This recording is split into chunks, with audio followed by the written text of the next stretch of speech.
Bruchim haboim. Welcome everyone. We're about to begin Be'ezras Hashem together on Daf Nun Zayin Amud Beis, starting with Daf Nun Zayin Amud Aleph, the second line when it begins becoming wide. The Gemara previously spoke about the corruptness of the Kahuna in the Beis Hamikdash specifically, and now the Gemara tells us other situations of the corruptness of the Kahuna. Tonu Rabbana brings a brayso. Arba tzvochois tzovcha azara. As it was, there were 4 different screams, so to speak, that the azara, the courtyard of the Beis Hamikdash, screamed out. Rishoyna tzu'u mikan b'nei Eli shetimu heichal Hashem. The first crying out was against the b'nei Eli, Chofni and Pinchas, who acted improperly.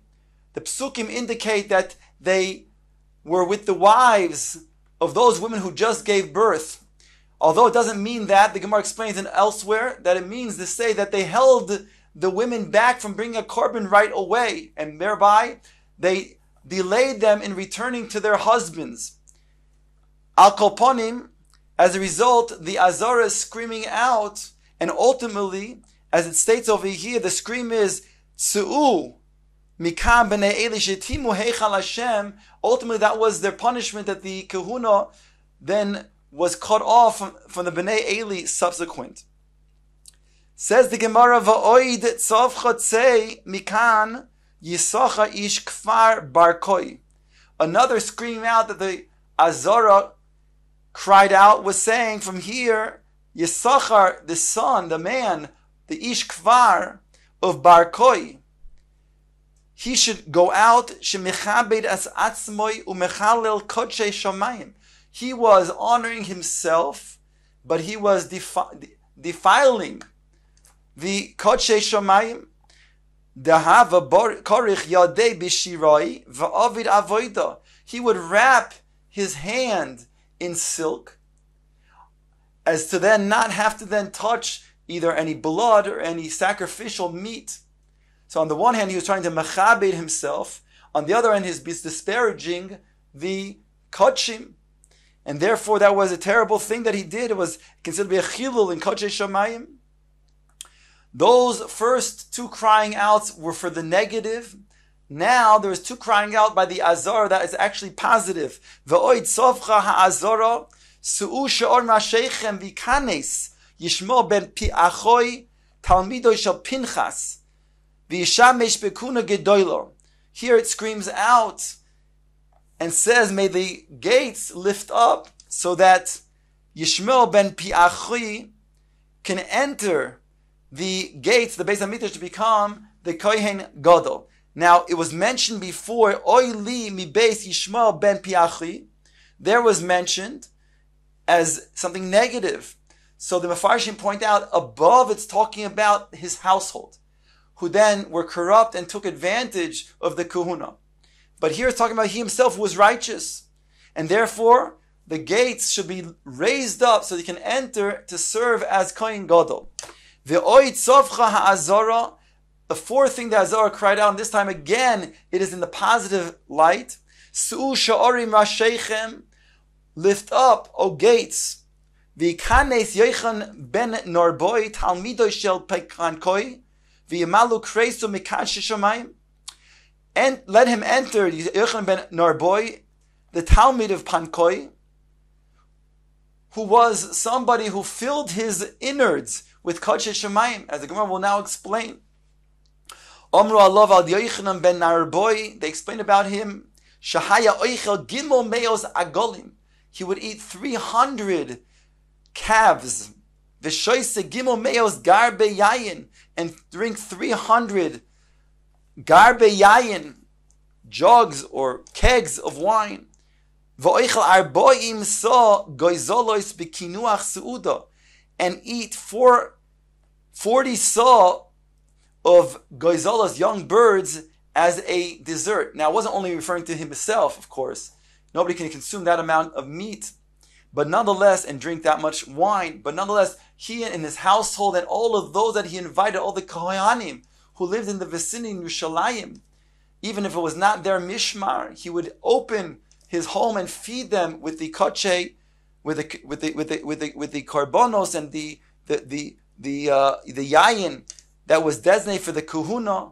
Omru, they said about him, Kol Yamo Shel Yochanan ben Narboy Lo Nimtza Noisar B'Mikdosh. There was never an event of any leftover meat, which is an Iser Midi Araisa Lo Sasiu. It says, Mimenu Ad Boiker, do not leave the sacrificial meat until the morning. So that was never done because he was so large and giving, opening up his house and feeding all of the kohanim, as well as his household and other guests, all of these sacrificial meat and garbe yayin. The Gemara now goes back and asks, "My salka baby yisocha ish kfar bar koi."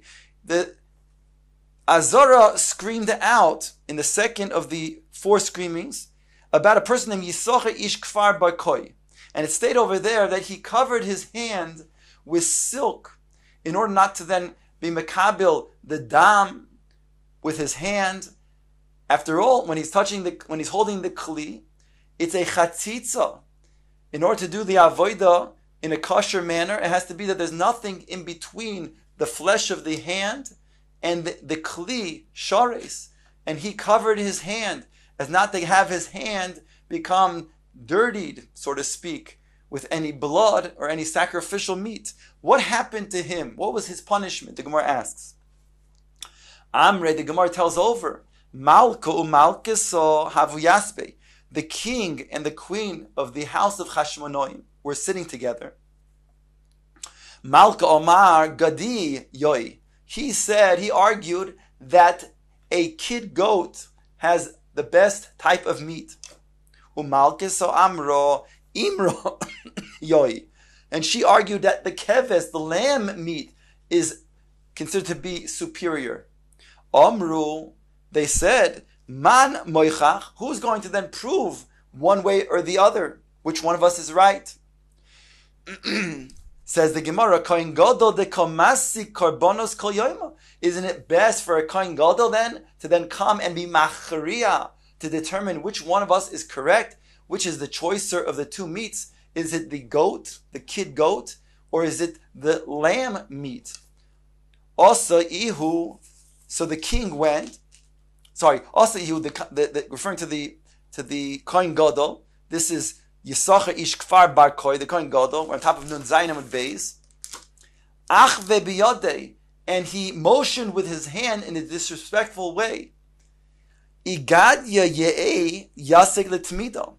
If a kid goat is considered to be superior, then it should be brought as a korban tamid, as it says in the korban tamid, Shnaim layoim oilos samid. Es hakeves echod tasal baboiker, ves hakeves hasheni tasal bin harboim. So the korban tamid, which is a daily offering, that is with a keves. So clearly, he's saying that the keves, the lamb meat, is better.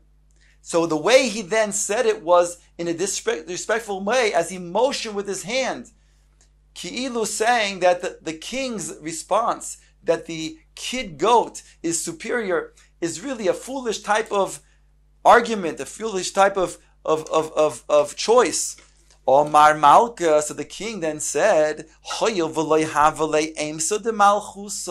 since he didn't have fear of the monarchy, the nifseku lemine, let us cut off his right hand.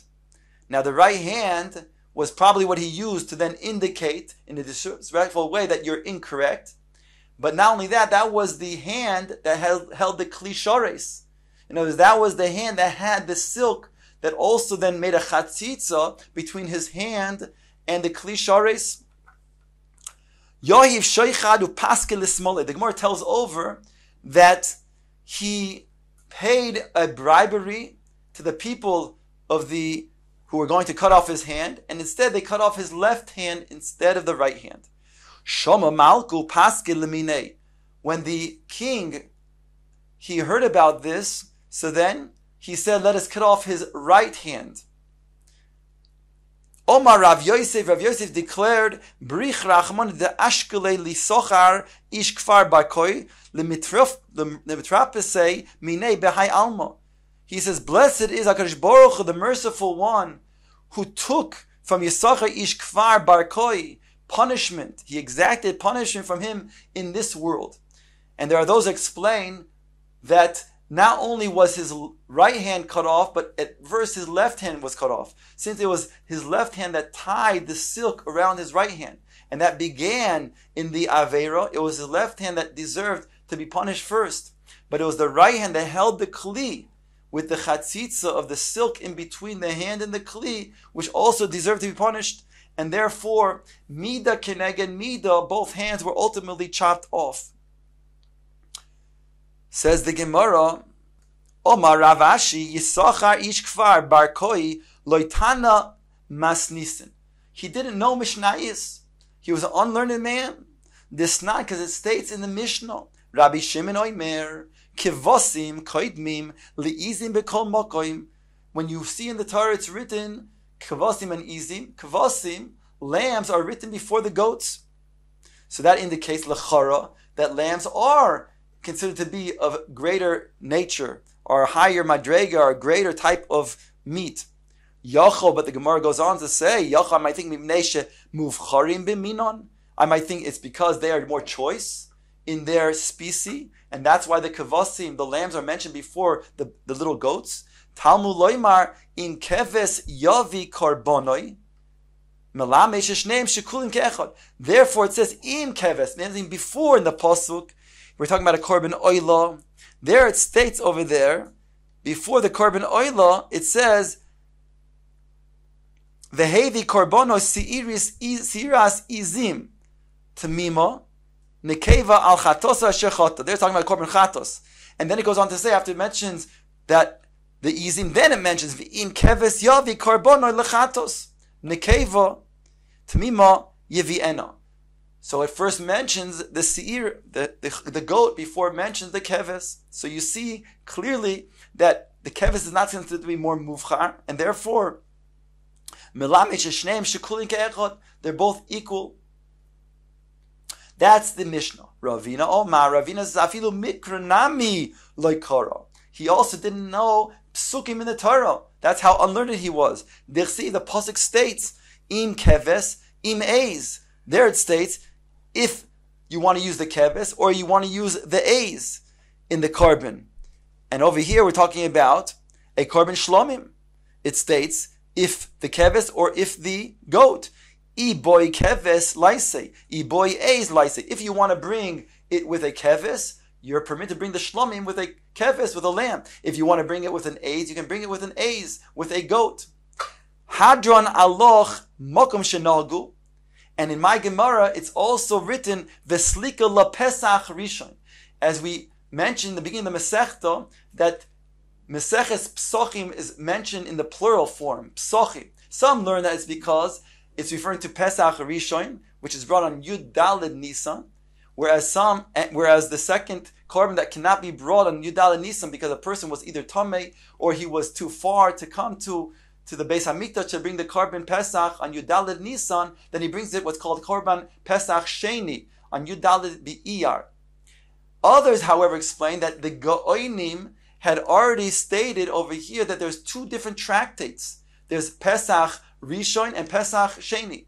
The Pesach Rishon is the Prokim Aleph through Daled, including Perik Yud, which discuss Bizmanenu, halachas Bizmanenu, matzah and moror and chometz, whereas the prokim from Hey to Tes deal with Korban Pesach, and therefore we're finishing the first half, so to speak, what we call Pesach Rishon. We say Sliki La Pesach Rishon.